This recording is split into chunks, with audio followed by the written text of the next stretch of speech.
ஐயோ அப்ப அவங்களுக்கு நம்ம ஃபர்ஸ்ட் எய்ட் பண்ணோம். ஓ இந்த மாதிரி நேரத்துல வந்து குத்துவாங்கல்ல நெஞ்சில? அப்படியாக்கா? நெஞ்சில குத்துனா சரியாயிடுமா?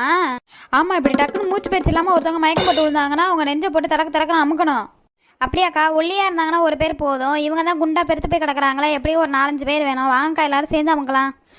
ஐயோ எல்லாரும் சேர்ந்து அமுக்கினாருங்களா? என்னத்துக்காக? இதான் சாக்கு, எல்லாரையும் அமுக்க விட்டுட்டு நம்ம போய் தண்ணியை பிடிச்சிட வேண்டியதான். அமுக்குல இன்னைக்கு மாமியா எப்படி போய் சேர்ந்துறேன்.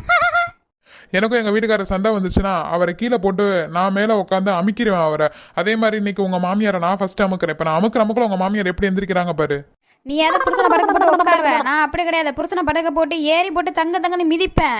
நான் அவளை மிதிச்சதுல என் புருஷன் இன்னும் உயிரோட இருக்காருன்னா இப்ப இவங்க மேல ஏறி நான் மிதிக்கிறேன் பாரு. இவங்களுக்கு மயக்கம் தெரிஞ்சு எவ்வளவு கிளியரா எந்திரிச்சு உட்காடுறாங்க.